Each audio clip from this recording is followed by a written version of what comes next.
show another. Yeah, you were posting a lot of old photos. This is you, and that's Simon Rich, and that's America Sawyer.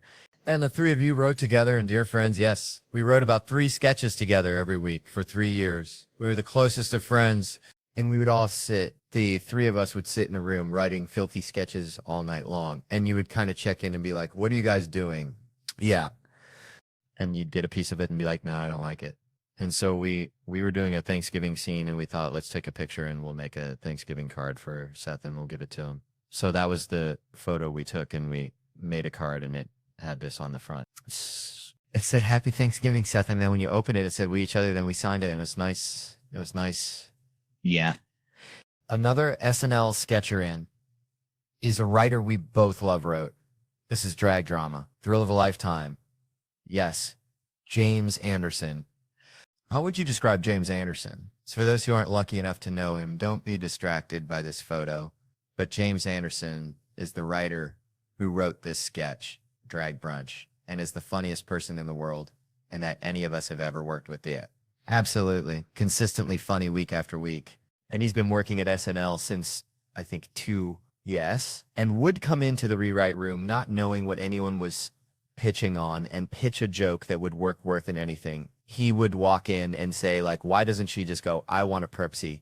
And he'd be like, all right, we'll put that in. So just like funny bones. And he wrote a sketch called Drag Brunch. And I said to him, it is a thrill in my life to be in a sketch that you wrote. And it was fantastic. And I got to wear heels on concrete, which is fun. Do your shins still hurt from wearing? Oh, we figured it out good. Me and the wonderful costume department, you know, we judge based. I have a tear in my hip too, so we're factoring that in. Got it. How high the heels could be walking on concrete, never having done it before. Super nervous. All those things went in. We went with a low heel. Oh, wow. Do you have a greater appreciation for those in drag for how hard it was? I have a greater appreciation for those shoes and for all the times I've been like, come on, let's get the cab. Yeah. Come on. The Uber's here. I like watch me walk in real time. It was like when a cow's born a calf, I guess a calf. They're called calves. They're called calves at first. This is a sketch you wrote. You in college, you wrote this years ago, yeah. And you didn't pick it. You were the head of writing. I was the head of writing. But I remember saying, like, I'm like, save it for when he comes back. I'll wait till one of these writers and probably hosts. You were a Les Mis fan as a child. So this was, I should point out, this sketch is called Diner Lobster. Yes. And it was to the Les Mis soundtrack, yes. It was about a diner that serves lobster, as some in New York do. Someone finally orders the lobster, and we bring out the lobster. Chris Keenan playing a Jean Valjean type. He's facing death. He's lived in the diner for 40 years, and the only music to accompany that is Les Miserables. So what we did was we wrote it by listening to the Les Mis soundtrack, and we changed the words of the songs, and we made them about being a lobster. That's sketch writing, and that was at the table in 2010. I remember it was done, and it wasn't like you were mad, but everyone was just like, as. And then we moved on, and now it's on TV. Who'd you write it for? Do you remember who you originally wrote it for? I think Galifianakis was the host. Oh, Allah, yeah. Well, I think you elevated it. There's a person on TV you get mistaken for. Yes. And you got mistaken in the park the other day. No, this has been happening a lot. I'm not saying I look like the Flash, but I've been told enough. Somebody just went, like they kind of see it. Oh, it's like they're like, now they think I'm the Flash, but it's happened enough that I need to say something. I'm not the Flash. I was at the dog park. I had my dog, don't worry. And I see this woman, older woman, and a little boy are walking along the gate of the dog park. And the boy's jumping up to look over the gate, and he's jumping up and he goes, Flash, Flash, Flash. Like he had a little accent from like old Europe. When old spelled with an E, you know, like Flash, Flash. And his companion, the grandmother, whatever, he says, you are the Flash. And I said, no, I'm not the Flash. You know, and it keeps going, Flash, Flash. And she goes, are you sure you're not the Flash? And I said, it happens from time to time. I'm not the Flash. At that second, someone walked up who recognized me from stand-up comedy and said, hey, I'm a big fan. And I went, thank you very much. And they walked away. And then I locked eyes with the grandmother, and she was so mad. And she looked at me and she said, no, you are not the Flash. Just for those who don't know, let's go over to camera 1. There's the Flash. We'll hear. Yeah, I feel like they can't say, but it's not perfect. Like when I came, it's not bad though. When I came home, I came back to the apartment. I was like, I'm sick of being the Flash. It gave no context to my wife. No context. I go, this kid thinks I was the Flash, and the grandma's mad at me. And then this guy said he was a big fan of mine, and that was embarrassing. Uh, and my wife Anna was like, so let me get this straight. Your two problems are that a fan said he likes your work, and that people think you look like a 25-year-old handsome actor, who, by the way, you don't look like. And there weren't special things for kids the way they are now. Like we would just go see movies. Any movie like Back to the Future, that was a movie like everyone could see. Kids could kind of see it. Great movie, right? I rewatched it recently. It's a very weird movie. Marty McFly is a 17-year-old high school student whose best friend is a disgraced nuclear physicist. And shit, you notice they never explain how they became friends. They never explain it. There's uh, not even in a lazy way. Like, hey, remember when we met in the science building? Like, they don't even do that. And we were all fine with it. We were just like, what? Who's his best friend? A disgraced nuclear physicist? All right, proceed. What a strange movie to sell to be a family movie. Two guys had to go and do that. They had to be like, okay, we got an idea for the next big family action comedy. All right. It's about a guy named Marty, and he's very lazy. He's always sleeping late. Okay, is he cool like Ferris Bueller? No, but he does have this best friend who's, disgraced nuclear physicist. I'm confused here. This best friend, this is another student or, oh, no, no, no, no, no, no. This guy's either like 40 or 80. Like even we don't know how old this guy's supposed to be. But one day, the boy and the scientist, they go back in luck and they build a time machine. Oh, okay. I think I see where you're going here. They build a time machine and they go back in time and they stop the Kennedy assassination. Oh, wow. That's a really good idea.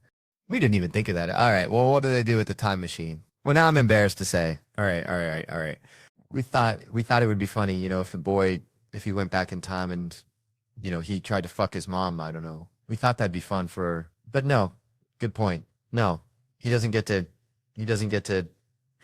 but because this family friend named Biff, he comes in and he tries to rape the mom in front of the son. The dad's got to beat the rapist off of her. And also we're going to imply that a white man wrote Johnny Be Good. So we're going to take that away from him. Well, this is the best movie idea I have ever heard in my life. We're going to make 3 of them. Now you say they go to the past. How about we call it Back to the Past? No, Back to the Future. Right, but they go to the past, yeah. I went to a doctor's office, and it's not Dr. Dickhead that I was telling you about. This is a different doctor. He's a doctor because he got a business card and he put DR period on it. His office was such a piece of shit that you could hear the conversation going on between the doctor and the patient ahead of you, which is never supposed to happen. So as I'm waiting for my turn to go in, I'm waiting and I hear the doctor go, oh, what is your medical need for marijuana? And the guy in there goes, oh, I have a bone disease. And I was like, oh, shit, I don't have a bone disease. Like, I thought you could just be like, weed's awesome. And he'd be like, yeah, fuck no, man. So I start to panic and turn like, what am I going to say? And in my mind, I just go to the worst shit. Like, in my mind, like, just say you have AIDS. Like, just tell him you have AIDS. And he'll be like, when you find out, like, I just found out like 5 minutes ago. You don't seem that bummed out. Well, I'm just happy to be here. So let's wrap this shit up, man. For some reason, I picked him asking me to prove it, which they would never be like, prove it. And they're like, oh, I left the AIDS card at home. I don't have it on me. Then I go, that's way too dramatic. Just dial it back. I'm like, oh, I'll just say I have cancer. That's much more believable. Then I start thinking of all my family members that have died of cancer. And I'm like, man, if I say I have cancer just to get weed, I am getting extra next fucking week. By the time I have that thought, I'm sitting in front of the doctor. He's like, I go, what? He goes, what is your medical need for marijuana? And the best I can come up with on the spot is my eyes hurt. And he goes, you have vision problems. And I go, oh yeah. And he goes, you don't wear glasses. And I go, it can't, it hurts. Everything hurts. Ow, ow, ow. He writes me a prescription. I go to leave. As I leave, I see the guy who's going in next. And I don't know why. I think it's going to be funny to listen because I think he's not going to get it. And I'll tell you why. I completely judge the guy because the guy is your typical La Cholo Mexican gangbanger, okay? It's a very specific look. You've seen movies. You know what the fuck I'm talking about? Khaki dickies with an oversized white t-shirt, Chuck Taylor's in LA hat, and also an LA tat in like This is an area here. It's just like, if I lose my hat, I still have my favorite team right fucking here. So I listen at the door. I'm like, huh. And I hear the doctor go, what is your medical need for marijuana? And the guy goes, I just really like the way that weed makes me feel. And then the doctor wrote him a prescription for that. Yeah, you don't have to lie. You can just be like, weed's awesome. And he's like, yeah, I fucking know. I feel sorry for all the people with diseases that keep coming in here, man. The last dude's eyes didn't even work. It was sad. Sad. You're lucky you have your health essay. So I was just in London. Yours, not the real one. I was in. Does that not bother you? Like when a barely city is like, let's just name it after an awesome city. And then they have the nerve to ask you, like, how do you like London? And you're like, the real one. Or this turd you put in a dress. Like, that's your favorite place. Yeah. All right. Like the balls of Paris, Tennessee to name their city Paris. And then they built a mini Eiffel Tower. Like, you're going to walk around confused, like, well, bonjour. I don't even know where I'm at right now. Con, can I get me a croissant?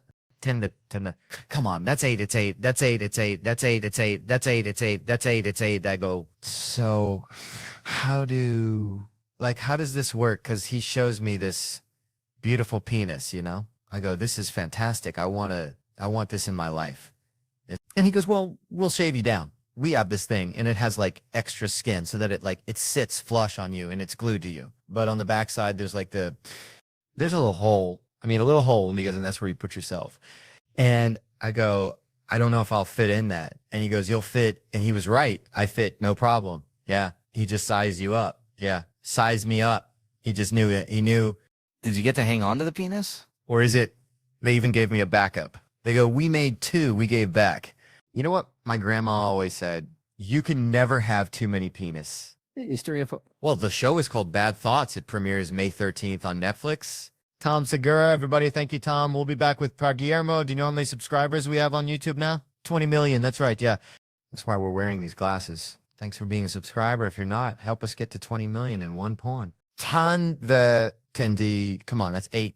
It's 8. And the best is, I go, so how does this work? Because he shows me this beautiful penis, you know? I go, this is fantastic. I want this in my life. And he goes, well, we'll shave you down. We have this thing and it has like extra skin so that it sits flush on you and it's glued to you. But on the backside, there's like there's a little hole. I mean, a little hole. And he goes, and that's where you put yourself. And I go, I don't know if I'll fit in that. And he goes, you'll fit. And he was right. I fit. No problem. Yeah. He just sized you up. Yeah. Sized me up. He just knew. He knew. Did you get to hang on to the penis? Or is it, they even gave me a backup. They go, we made 2, we gave back. You know what my grandma always said? You can never have too many penis. History of, well, the show is called Bad Thoughts. It premieres May 13th on Netflix. Tom Segura, everybody. Thank you, Tom. We'll be back with Guillermo. Do you know how many subscribers we have on YouTube now? 20 million. That's right. Yeah. That's why we're wearing these glasses. Thanks for being a subscriber. If you're not, help us get to 20 million and one. So if you're here, go see these guys in Las Vegas. It's Bern Creer and Tom Silver at the MGM Super Bowl weekend and the Come Together stand-up tour here in LA. You'll be at the Netflix as a joke fest on May 9th. Tickets are all available at tomsegura.com. Thank you, Tom. We'll be back with Mammoth W. We'll talk about. Yeah, okay. I go, why? And she is, because she stopped. I go, I'm sorry. How would I be allowed to stay if I was just sitting at your bar, just kind of toying you at the top? You know, like, would you tap me on the shoulder? Be like, excuse me, will you put your leaky dick back in your pants? Thanks. You want some chicken fingers or Sprite or something? I say you call the SWAT team and they would rappel into the building. Someone would crack my fucking head on the side of the bar and you'd have a parade as my corpse was carried out. As she goes, you're right about that. We as a nation, we have been traumatized by these horrific laws and people being imprisoned for having weed. And it highlights the absurdity of not only it having been illegal and so crazy for so many years, but also highlights how the next generation will not believe our stories about it at all. There's a 0% chance they will understand what we're talking about. It'd be like trying to tell a kid now, like, hey, you know, pigeons used to deliver messages to people. They'd be like, what the fuck are you saying right now? It'll be the same thing. I'm going to sit my son down one day and be like, you know, when I was your age to get weed, I almost died. And he'll be like, why was 7-Eleven on fire or something? They didn't sell it at 7-Eleven. Daddy used to get in cars with strangers. And where are we going? Chill out. All right. 3-hour round trips to buy weed. If you're like, oh, what kind of weight were you moving? $20 worth of marijuana that didn't major. I bought weed from a dude in a standalone trailer one time. Not a trailer park, a solo trailer. A solo trailer. The most terrifying housing situation that exists. Like where other trailer people are like, get the out of here. They kick him out. I just walk up to that shit 15 and this dude's like, you trying to get a sack? I was like, oh shit, yeah. He goes, we could go do that. I was like, all right, cool. He goes, we just need to go get it. I was like, you don't fucking have it. Isn't that your sole responsibility? So I tried to play cool. I was like, all right, let's go get it. He goes, I'll go get it. You stay here and watch my place. And I was like, okay. And he goes, there's a 35-7 and a shotgun on my bed. Anybody comes in here, blast them inside paralysis. What I said was, that's what's up. Like, yeah, man. Sorry, I moved recently because of you. Nice folks. I could buy a nice house, and I'm very thankful for that. And yeah, thank you. I bought a house in a neighborhood, though, that I think is too nice, you know? Like, it kind of reminds me of a store. Like, you ever walk into a store and, like, right away you're like, I should leave. Like, when you get there, I feel like there's some, whenever they offer you something to drink in a store, that's a sign, you know? So some stores you walk into and they're like, would you like still or sparkling water? And you're like, I left something in the car. I'll be right back. Well, I mean, all my neighbors, they're like investment bankers and partners in legal firms. And then I'm there like, do you eat ass or what do you do, man? You know? And they're like, thanks for buying a house. It's great to have you. Here's what's wild. A current or former United States Senator, I shall not say whom, lives in my neighborhood. Everybody talks about him. I know which house it is. I'd never met him. Now I'm home from tour and I decide to start my day with a morning walk, a casual walk. You know, I have some coffee. Let's get the day started. I go for a walk. I walk past his house. He comes outside. I don't say anything, right? But he yells out. He goes, hey, you the comedian? I go, yeah. He goes, where do you think the term comes from? Hello, it's nice to meet you. I go, I don't know. He goes, you know, it's from people doing that. I'm like, their moms? And he goes, yeah. I go, I don't know. He goes, how many people do you think do that? I go, more than you want it to be. He's like, then, and I am not making this up. I could not make this up. He says to me, how about daughter? I go, first of all, that's not an expression. They don't maybe use this, right? No one's like, check out this crazy daughter fucker over here. If you have kinks, we can talk about them, but not like this. I don't like this at all. And he goes, meh. And he just turns around and walks his house. I'm like, what the fuck was that? So I keep walking, just contemplating every mistake I've ever made that led me to that conversation. And now I'm walking home. So I walk past his house again. He comes back outside. He goes, hey, I didn't want it to end like that. That was weird. He goes, I thought about it. And a motherfucker is not somebody who their own mom. I go, oh, do you? He goes, a motherfucker is someone who fucks your mom. He goes, that's the most disrespectful thing anyone can do. So if somebody is particularly rude, call them a motherfucker. And I go, wow, I am so impressed that you put that together so quickly. I can see why you may or may not be Ted Cruz. And then I walk away. Oops. I'll tell you on a grand scale who's helping nobody lose weight. It's Starbucks. This is true. They have a national training campaign to try to trick you into ordering food. And this is why they know you're going to order a beverage. So they try to lead you into food. Pull into any Starbucks drive-thru and now they greet you. They say, welcome to Starbucks. What can we get started for you? Eat today. And you're, wait, what? I just wanted coffee. And they're like, no shit. What else do you want? So then you're like, I don't know, sausage. Like, what do you have? I don't respect that. I like my shame straight up and honest. And nobody does that better than the West Coast burger chain in Man Out. And if you've never been in Man Out, get your fucking life together and go. And I want you to go simply so you can experience the most shameful and honest question in all of fast food. Because you pull up and you go, I'll have a double fries and a Coke. And they go, will you be eating in the car? Yeah, I think so. They go, I bet you will. You fat pile of garbage. Doesn't that question sting? You're like, am I living in my car? Why am I eating in my car? Because if you say no, they give you a bag and they're like, leave with dignity. But if you say yes, it's an open tray and they go eat out of that pig and then it falls in your lap and they go pick it up and you're like, and then go, are you going to jerk off when you get home because you're lonely? And you're like, yeah, we're going to give you a free milkshake because you're bumming everybody out. We're fast food workers. You're making us sad. Get the fuck out of here. How's your son?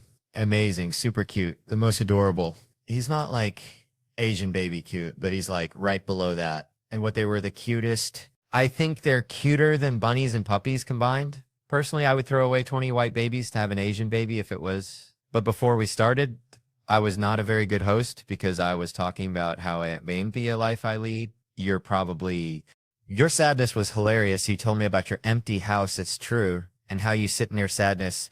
And I asked you, what do you consume? Like, what's your vice? Do you drink at night? Are you eating cookies? Mm-hmm. And you're like, I'm consumed by my mind sadness. That's hilarious.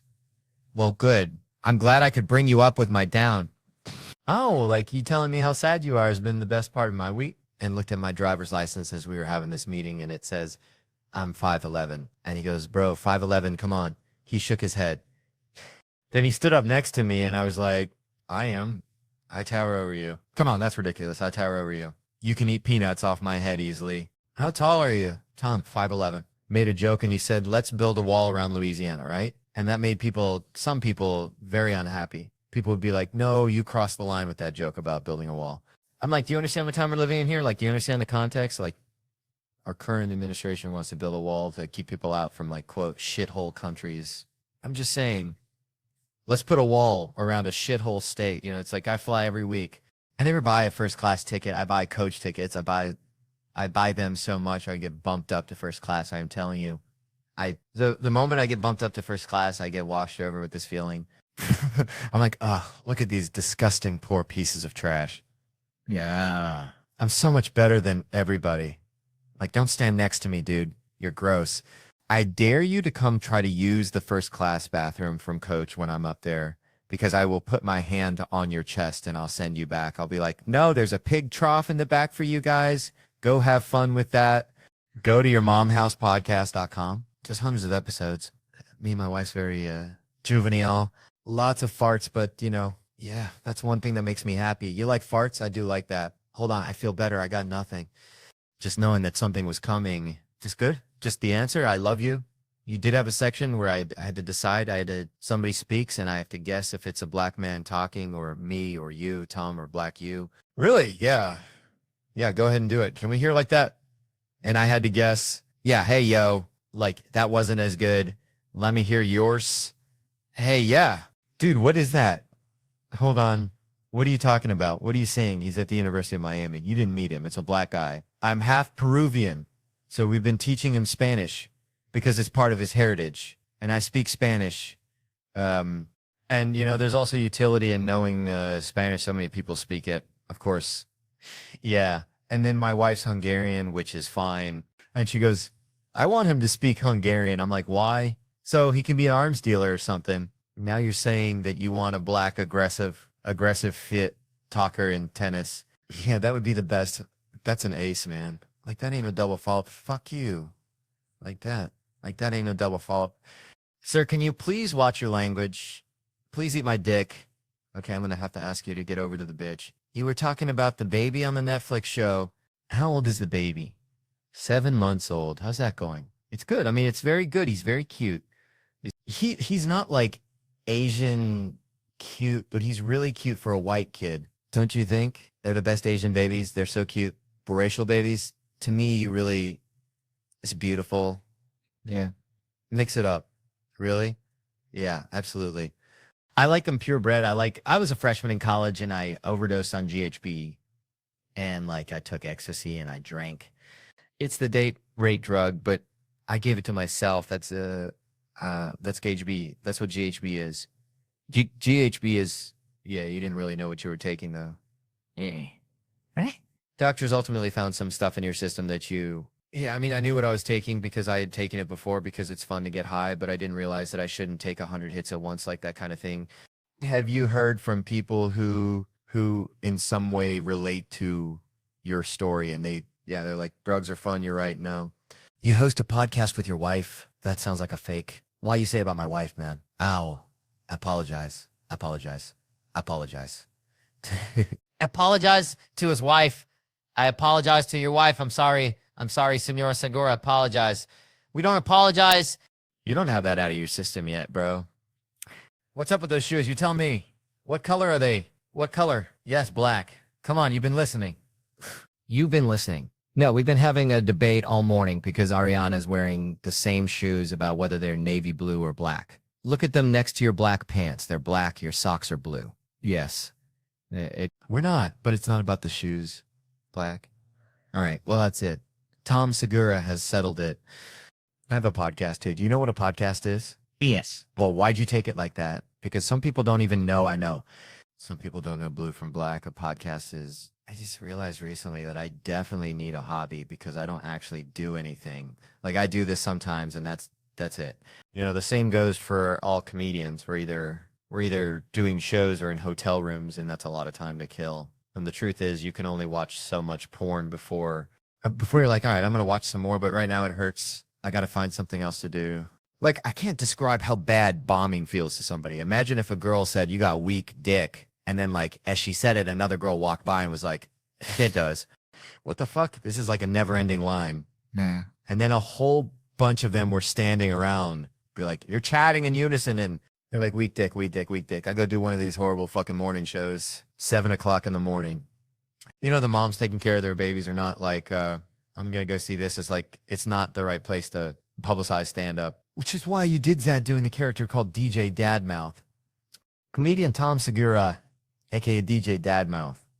DGDDDD Dadmouth. It's all about the after party, man. I want to give a shout out to Kim Anna. You are amazed. And Throatzilla. Yeah. Let's talk about rain real quick, man. Over here, Cedar Rapids. Here, man. You got a little over an inch. That's nothing. Look at Spencer. Spencer, man. Y'all are wet, man. It's so easy. What is this deck? Dekora. They have no rain. Or that you just felt lazy. You didn't putting in the total. So we welcome them in this. Then, good morning. Sup, man? Shout out to Mercer. Shout out to the Bristol stool chart. I had number 5. That's soft blobs with clear-cut edges. Because I need fiber. There you go, Tom Segura. Okay, DJ Dadmouth, a.k.a. duct tape, Dadmouth, duct tape. How'd you get that? People call me duct tape, man. They call me duct tape because I always have it on me. You know, like MacGyver. It fixes everything. I'll duct tape your mouth shut. I'll just... Anywhere that you have a hole on you, I'll put duct tape on you. Put duct tape on it. I duct tape your ass today. Oh, Skycam. Oh, look at this. We'd like to thank our sponsors at Orton Homes. Yes. If you're looking for a house and you have money, contact Orton Homes and they'll help you get it. And if something breaks, we'll put duct tape on it. Now I got to ask us to get up here. You were expecting a blizzard in Syracuse, obviously. No. It's just how I roll, man. I roll like this in July. I don't care if it's humid. I don't care if it's 105. I wear fur because there's an old saying, happy hoes eat, sad hoes don't. And I try to stay happy. Welcome Ohio native comedian Tom Segura, folks. So, okay, before we get into this, shout out to everybody all over the world doing their thing and stuff like that. Shout out to Daniacs XVLB. You know what I'm saying? Got it. What's it like at home? It's not a lot of laughs, man. A lot of smells. There's a smelly house. We have a baby, kids, one kid, but he felt that all you need. That's all it takes, yeah. I mean, look, there's a lot of action in the home too. You know, like I got kids that she doesn't know about. So sometimes when she's out of the house, I'll bring other kids over. Hour-long specials right now on Netflix. It's presented by Netflix. Tell us a little bit about the special. I watched it last night and I was telling you a story off air. You started off, it's hilarious. And then you go into some stories where my girlfriend's outside of the room and she goes, huh? He said, what? What did he say? Yeah, it's dirty, but it's hilarious. Yeah. I mean, your girlfriend, here's what I've been trying to figure out. I got into online shopping recently. I guess that's a thing. Here's what I've been doing, though. I shop for things that are like way out of my price range. And then after a while, I go, oh, yeah, I can't afford that. Like today, I was looking at yachts online, and then I was telling myself I didn't want them as if they were an option. You know, I was like, 50 Faye. See if it. That's not even big enough for all my friends and family. I'm not getting that shit. Fuck am I doing? You ever do that? You ever go down like a rabbit hole online and then like 6 hours have gone by and you're like, I'm shopping for the private jet that best suits my needs. I think I found this is it right here. The G550. How much is this place order? $53 million. Well, maybe not now, but maybe later I'll just bookmark that shit. You know what that is? That's a sense of entitlement. That's me thinking I should be associated with this thing and I haven't earned it. I have. Neither of you, but also me. I get that feeling the most when I get upgraded to first class. Yeah, I fly every week. I never buy first class ticket. I buy coach tickets. I buy them so much I get bumped up to first class. I'm telling you, the moment I get bumped up to first class, I get washed over with this feeling. I'm like, look at these fucking poor pieces of shit. Ugh. So much better than them. Don't stand next to me. Ugh.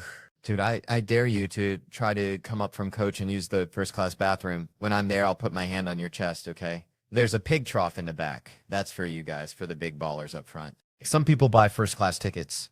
Because I always feel like they know you got upgraded. They always give you the look like, by the way, we fucking know. You can sit up here, but you're not like us. God, it's so weird, people.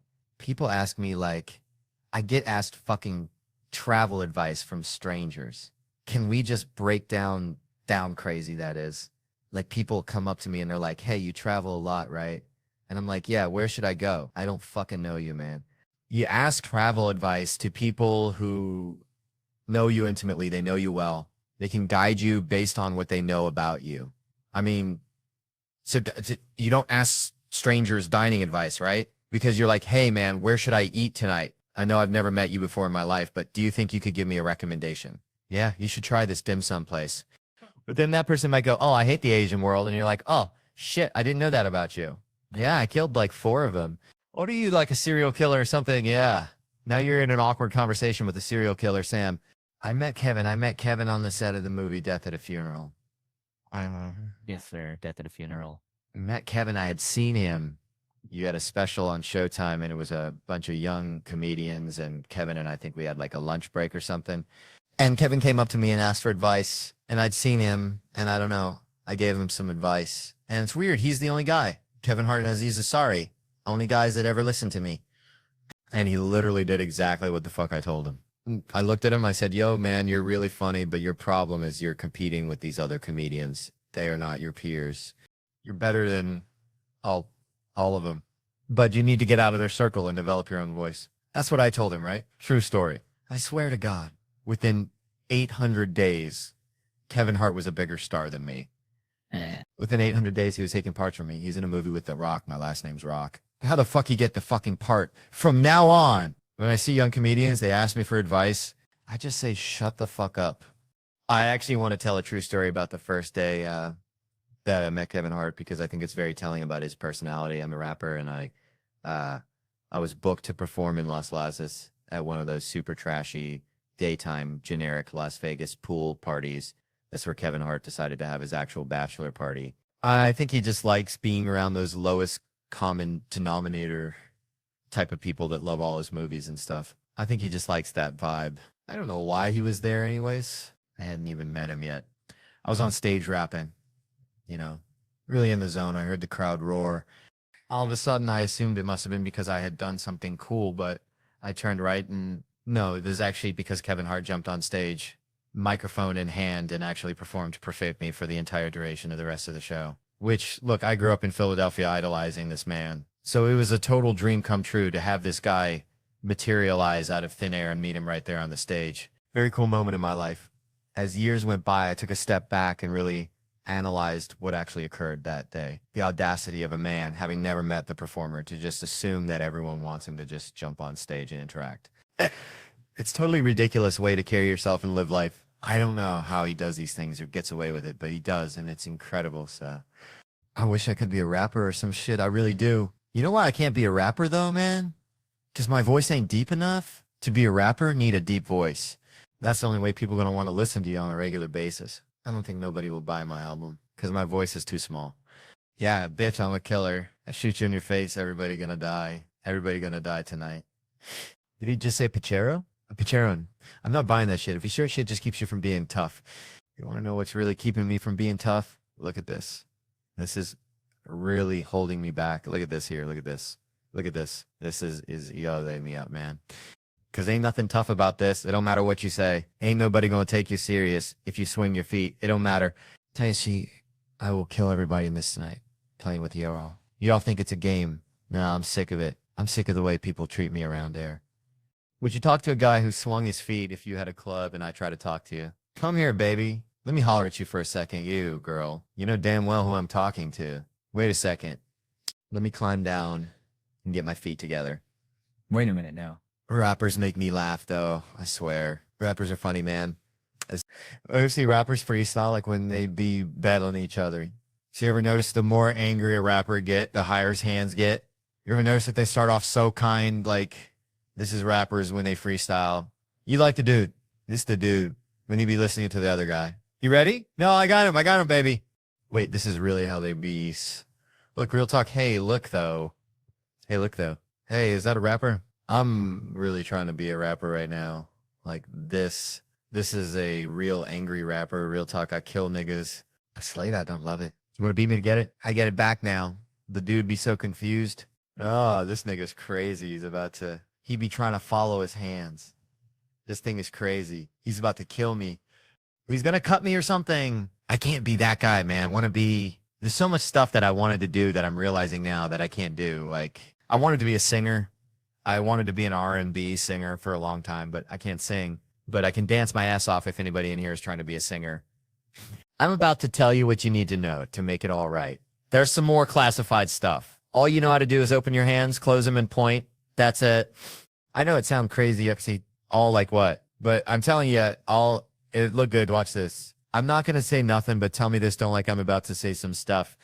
Shit. Keep on saying something. What are you going to say, girl? That or the slide out? The slide out is, you ever see an old group and the old group being a thing? Like the Temptations of somebody. You never know who the lead singer is, so they slide out. Maybe like this. They slide out and start singing on you. That's the best shit ever. Because they be talking shit they like. These bitches don't even know what's about to hit, about to slide out. He's good. This guy's good. He's good. I actually want to tell a true story about the first day that I met Kevin Hart because I think it's very telling about his personality. I'm a rapper, and I was booked to perform in Las Vegas at one of those super trashy daytime generic Las Vegas pool parties.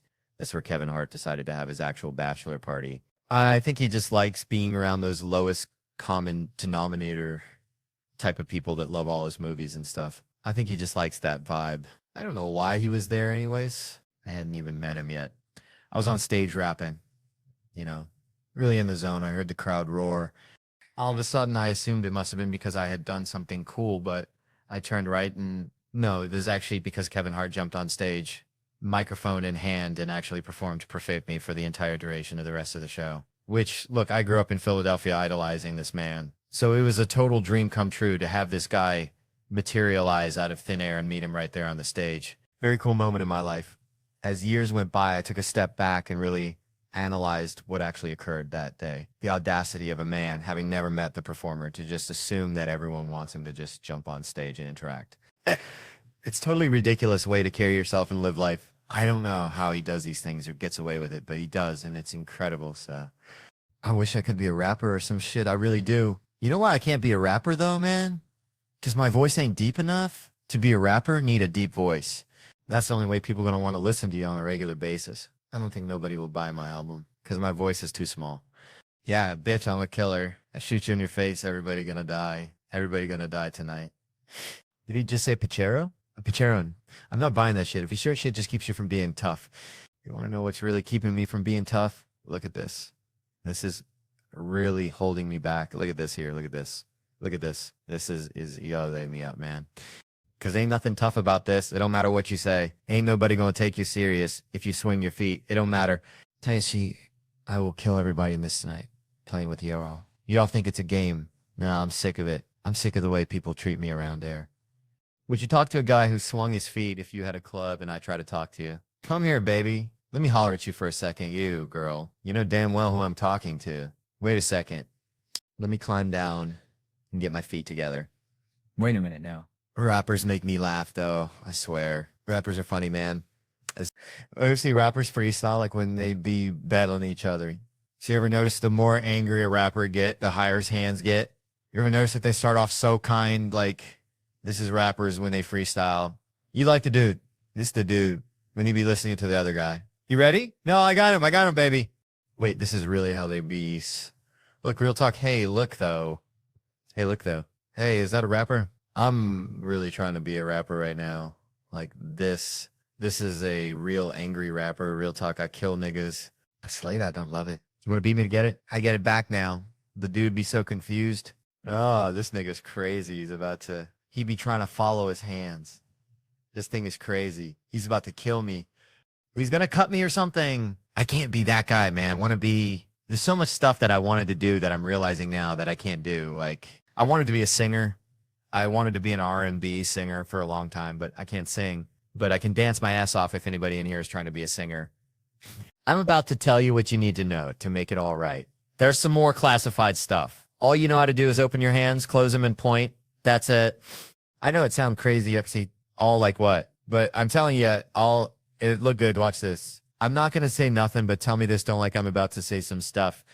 Shit. Keep on, sing something. What are you going to say, girl? That or the slide out? The slide out is, you ever see an old group and the old group being a thing? Like the temptations of somebody. You never know who the lead singer is, so they slide out. They be like this. They slide out and start singing on you. That's the best shit ever. Because they be talking shit they like. These bitches don't even know what's about to slide out. He's good. This guy's good. He's good. Middly, what did that have to do with lesbians? Is that because they can get married now? Finally, they can adopt a kid, so technically one of them's a mom? Or are they both moms? I don't know how it fucking works. Oh, God, am I in trouble now? I don't know. It's a new world. Oh, there we go. That's what I have, a live podcast. All the questions are answered. That would have bugged me for a whole week. What did that mean? All right, last thing here. Overrated. No, that's overrated. Today's hot moms. It's the same thing. I appreciate all this. I appreciate all the self-care. But would it kill some of these women to do some mom things once in a while when it's not convenient for the camera? Maybe it's because I was born in 81, but I remember moms putting their family first. Glad you're getting in some yoga, but could you maybe teach your kids a little something about anything in your spare time, for Christ's sake? There we go. If that attention is going towards themselves, that it ain't going towards their kids. Yeah, it's a weird fucking time. You know what? Actually, the last thing I'll say here is have you noticed, like, when you watch, like, YouTube videos of kids falling down? I don't know why I got on that thing, but I'm watching it. It used to be, like, accidental. You know what I mean? Like, oh, my kid was sitting there laughing and then fell off the chair, was okay, or whatever. And it becomes, like, a funny thing, like a kid falling down. But now I've noticed, like, when you watch them, because they know they're going to get big hits, there's plenty of time for the parent to get over there. The kid's walking towards a hot stove. Oh, what are you doing? What are you doing? What are you doing? Touch it, touch it. What are you doing? That gets a little creepy. All right, well, that was the live podcast. Thank you guys so much for coming out. Go yourselves. We'll see you on the other one. Thank you to Andrew for setting up all of this stuff. And thank you to Dynasty Typewriter for the wonderful space. I'll be in back signing posters, taking pictures, kissing babies, whatever. Thank you. Good night, Dam. Anyway, she goes, he yells, you do not know how I feel. And she writes, I sense his anger and try to change the subject and ask questions about him. I'm about Fess, beers deep and just rambling. But at some point, I check out this guy more thoroughly and realize he only has one leg. Oh, no. That's why she left out that detail. Oh, my God. That was brilliantly written. Crutches are not just a 2-week inconvenience for him, and I absolutely do not know how he feels. I'm now picturing him back at his place and realizing how convenient it is when you have to blow buddy if they only have one leg. There's all this extra space. You don't have to, like, lean over, come on in. It's like suicide doors getting into a back seat. There you go. There it is right there. He just moves the stump. Anyways, I'm so embarrassed and disgusted with myself. I tried to apologize and buy him a beer, but he refused, got up and left. On a more positive note, the one pickup line that did work for me also was back in college, and shortly after the crutches incident, I came up to a guy in a staircase of a Jello Wrestling party. A guy came up to me in the staircase of a Jello Wrestling party and asked me, hey, aren't you in my physics class? And I say, I don't know. It turns out we were in physics class together, but I had not noticed him before. So we started sitting together in class, and I realized he's a nice, friendly guy, pretty smart, in pretty good shape, likes to party.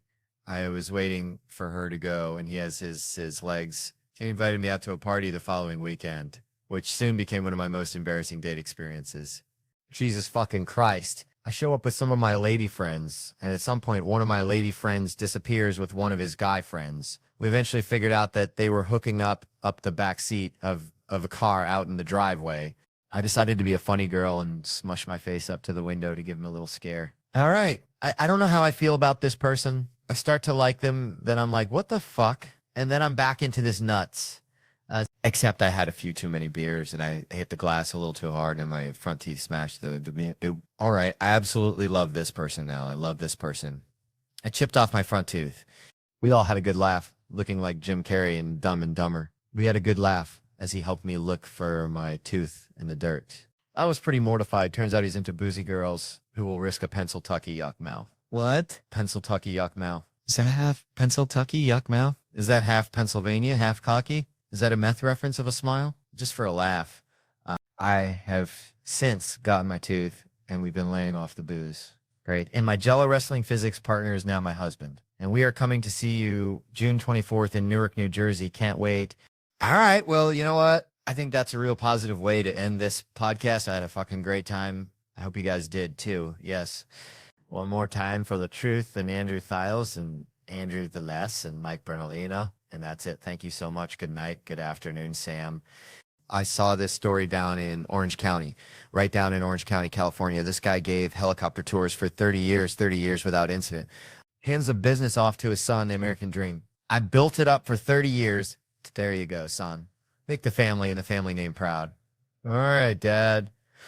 I love you, right? 4 kids, 5 days in, he's supposed to give a tour to a couple. Only the dude shows up. The kid thought it was weird, but he's like, I need the money. I got to give him a tour, right? So he takes this guy up. 10 minutes into the tour, the dude jumped out. Yeah, 5 days in. 5 days in from the balloons and the cake. We love you, son. Keep the family tree going. The traditional life. 5 days later, this kid, he probably barely had the speech down, just sitting there flying the helicopter. All right, if you look out the left side of the aircraft, that's Orange County. There's over 27 miles of beaches. Put your seatbelt back on. 27 miles of beaches was established as a county in 1903. Sir, please don't open the door, sir. What are you doing? Sir, no, don't stop. No. What the fuck? What the fuck? Oh my God, what the fuck? Air traffic control, I don't know who's on this frequency, but you really need some kind of helicopter. 5 days in, so I read further into the story. Turns out the guy who jumped out, he was 61 years old, terminally ill. He was in pain every day. They couldn't figure out what was wrong with him, and he had had enough at that point. That guy immediately became a hero in my world, right? You know what I love about him? Not only did he make the decision, he didn't go out like some pussy, right? Handful of pills, watching a romantic wrapped in an Afghan that Nana made. Fuck, that guy went out like a man. Take me up in a chopper. I'm looking at the land I love, and then I'm jumping out like a superhero. I loved it. Hey, this guy should have been wearing a fucking cape. I can't imagine how elated he must have been on that helicopter ride up after finally, just taking back control of his life. Like in disease, I decide, ripping tubes out, gets a burger, shotguns, a beer, take me up in the chop. He probably had his foot on the dashboard. He's not even listening to this guy giving the tour, right? Over 27 miles of beaches. Put your seat shade back on, established as a county in 1903. Sir, please don't try to open the door. Incredible. But here's the thing. I left out one small thing. There is one small thing. The guy fucking lived. Yeah. They were out over the ocean, 500 feet up. You'd think that would be enough. So I'm thinking he must have gone in like Greg Louganis. Like, no splash. But witnesses said it looked like a dummy was falling out of the air. So that sounds like a hell of an impact. I think he accidentally did the most epic 500-foot belly flop in the history of jumping out of a helicopter, but that didn't tan what he was trying to do, where his heart was. I still love this guy. I just feel bad for him. Just on the way down, he's got to be thinking 3 more seconds of pain, 2 more seconds. Wow. Oh my God, this is worse. This is way worse. It has a happy ending, though. He later died at the hospital. That's right. So here's to him. God bless him. I hope I have the balls someday.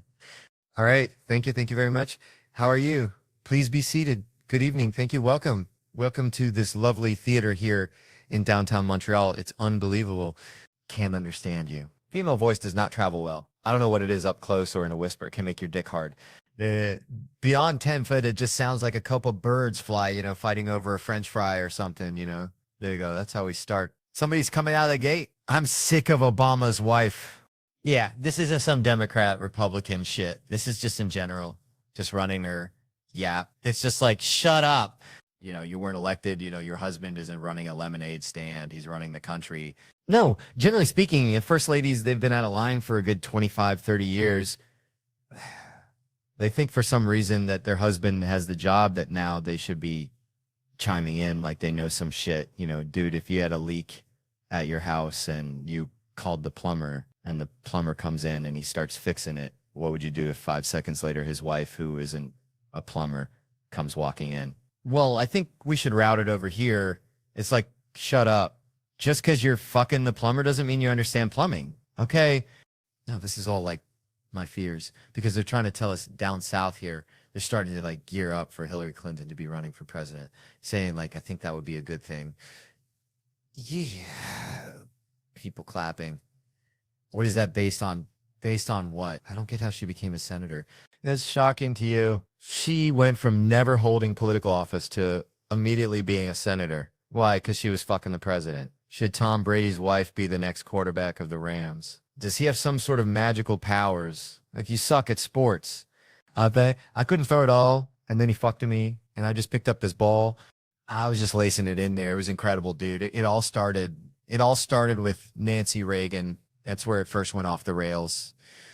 She came out with her little bird body, just her big head. Just came walking out. Say no to drugs. People off your heroin. Say no to that.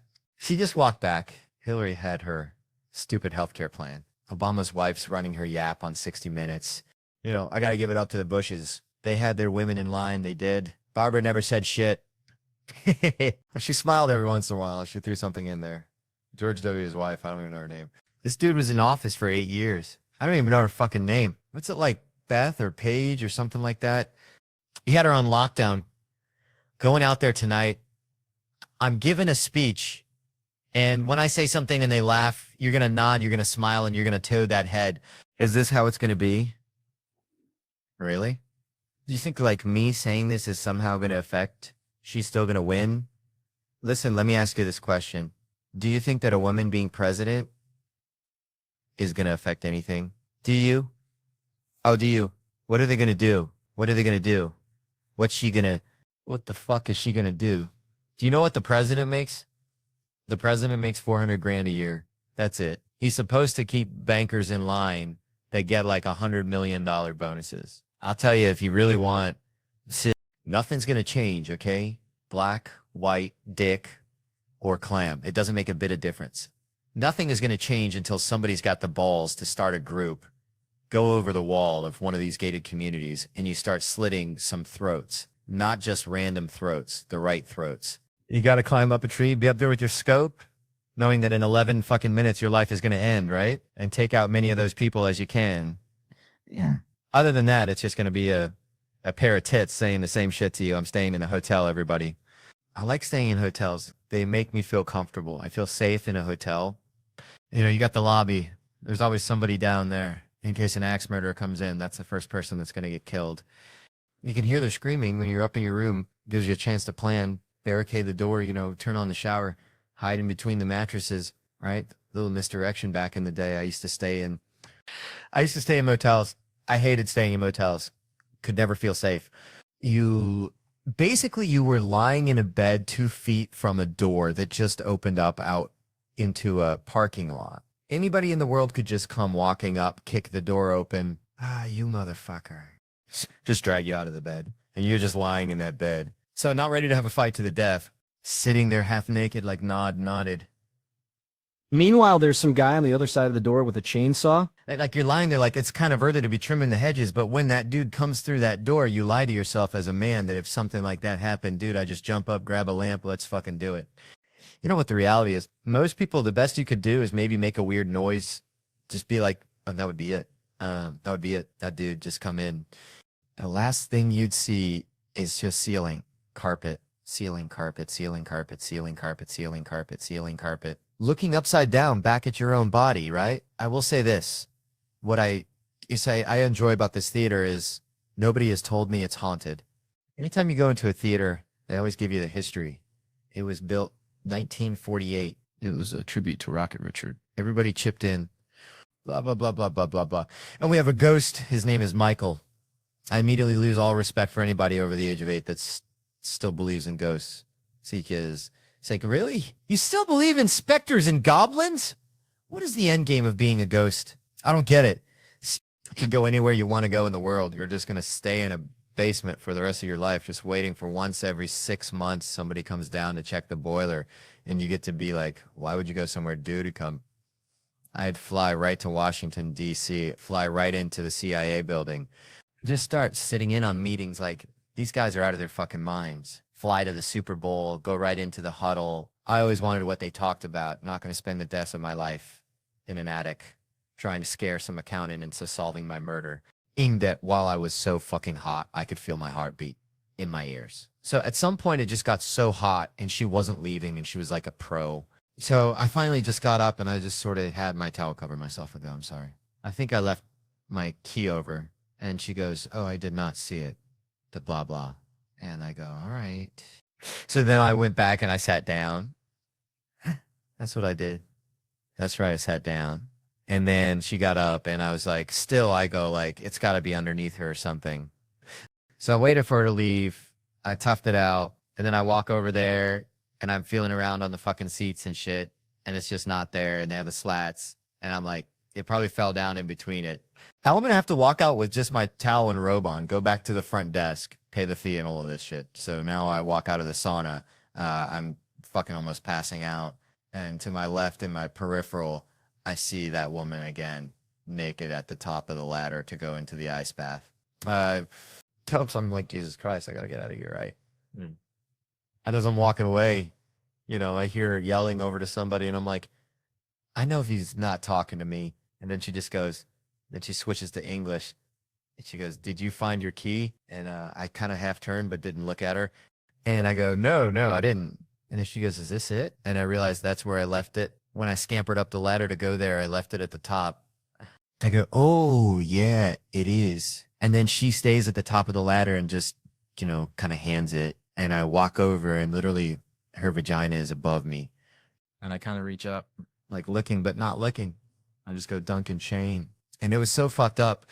I didn't even take a shower. I just walked out, and I went to the locker room, and I went in there, and I was like pouring sweat, and everyone was looking at me. Like when fighting, he showered off. He's all red like the tomato.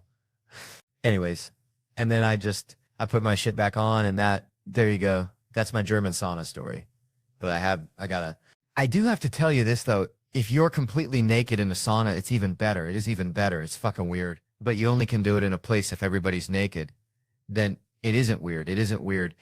And if you're worried that you're going to get a stiffy because there's a naked woman in there, there's also other naked men in there. So it neutralizes it. Not to mention it's all to shit. Like, I don't think anybody has ever fucked in one of those hot naked, the not naked, the hot yoga class. What do they call that? The Bikram yoga. Like, you can barely survive somebody is the last thing on your mind when you're sitting in like an 80-degree heat. But anyways, that was my sauna story. It was hilarious. I was worried that my junk was going to look too small when I got out of the ice bath. I was worried that I was going to salute the Germans when I was in the sauna if this naked woman walked in, but it didn't. I just felt like a fucking creep. So anyways, and that's why you travel the world, everybody, to get stories like that. You said, come on down. I have a drum kit, and I'm with some musicians, and before I do my show with the First Forum, we get to screw around in this amazing space. So I came down. You said, bring your guitar, and we had a blast. You're a great drummer. It was really fun. Oh yeah, thank you. That was great. That was a really fun comedian. But we had Dean Del Rey and Michael Devin. I'm trying to remember the people. We had a mix of comedians. Yeah.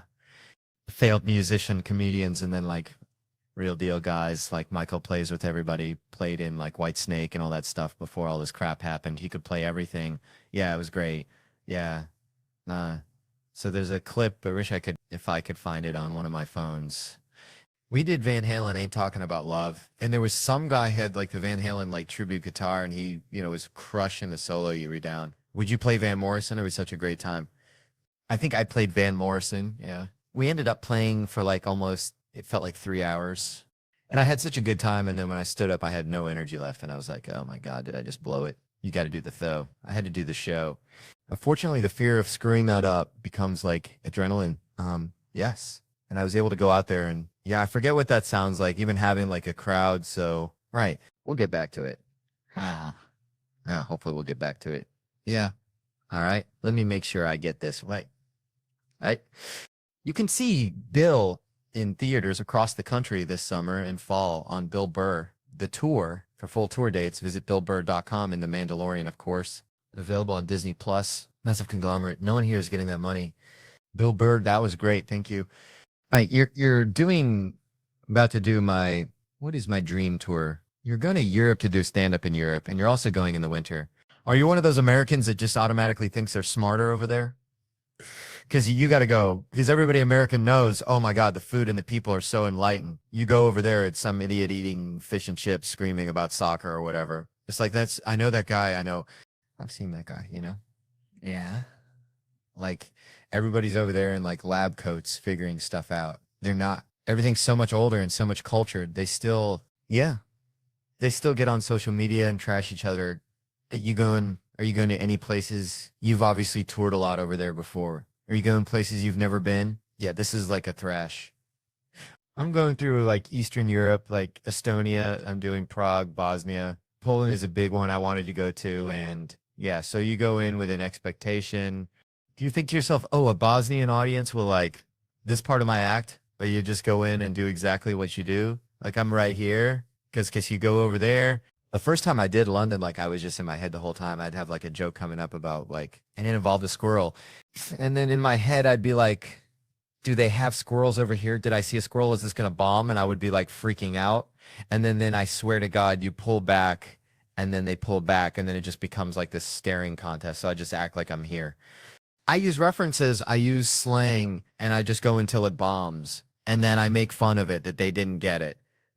And then I just go again. But I've gotten some of the funniest. I was in Stockholm, Sweden one time, and I was on stage, and there was some guy, saying, all right, what do I do after this?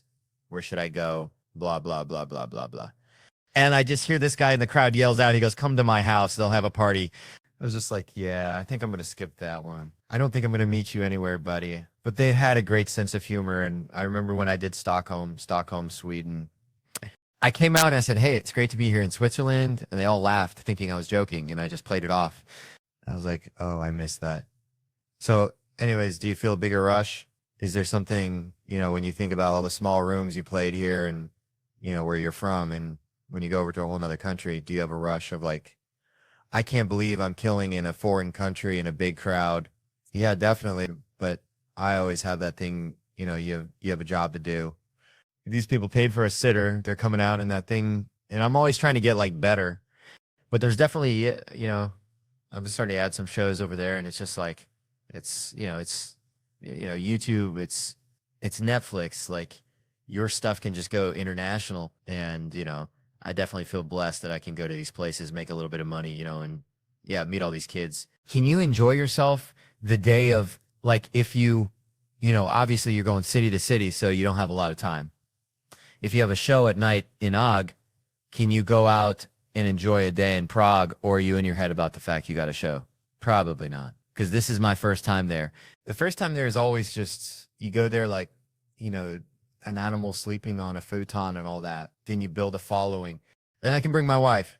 She shows up once, all the land's been cleared, all the hard work's done. I want to go. This seems like fun. I didn't bring her. She'd probably buy some stupid antique over there. And I got to figure out how to bring it halfway across the world. But I like it. Yeah, you break even on the whole try because he got an old piano. The word that's going to kill me earlier is going to be why. That's what my wife always does. Do you like this? Nah, I don't like it. It's a piece of, don't get it. And then she's always just like, why? But I like it. And then it's just like, all right, buy it. No, but I want you to like it too. And it's just like, there's just no winning. But you're a licensed helicopter pilot? Yes, I am. This is true. How long has this been the case? I get it. 2014 or 2015. I can't remember. What made you want to become a licensed helicopter pilot? Conspiracy theory and living in Los Angeles. What is the conspiracy theory that led you to it? Well, I'm not into like, people think of you into conspiracy theory. They just automatically think that you think there's lizard people and shapeshifters and, you have this aluminum hat on. No, I just sort of read up on the banking system and I'm like, this is kind of a giant Ponzi scheme. And, I was living in LA and I was just looking at it and it's like you can't get out of this city even when it works. Like, what if ever hit the fan? How do I get out of here? And it just seemed like up and out was the only way to do it. So, yeah, no. So then think, you know, like, yeah, but then I always watched Magnum PI and always liked TC and he flew that Huey 500, which I thought was cool. And so then, and I'm also sort of a closet gearhead where I don't know a lot of stuff, but I watch videos of people repairing engines and I just really got into it. Next thing you know, I'm flying around in those things. I guess my question would be though, based on your escape plan, do you have your own helicopter? No, there's a lot of holes in it. Also, this is not enough for your family. I know, but I can only afford to. I just rent those things, man. It's just like, yeah, that's the thing. There's another thing too. Whenever you watch like a zombie movie and some guy comes running up to like a plane, helicopter, I should say, and just starts it up like he's getting in like a Corvette and just drives away. That's not how it works. You got to warm the whole thing up. You'd have to kill half the zombies by the time you went through your pre-flight just to get up and out of there. So I didn't know that. So I went ahead and I did it. And I will tell you, it's one of the big accomplishments in my life because I was terrible in school. But that was something that I wasn't worried about learning how to fly it. It was the ground school and all the rules you had to know. So, but I was so interested and it was so fascinating. I was actually able to do it. So, well, congratulations on that. Thank you. Congrats on the show. I have a great trip to Europe, man. Oh, thank you. Thank you very much. It's always a pleasure to see you. Great. We finally did this. Bill Burr, everybody.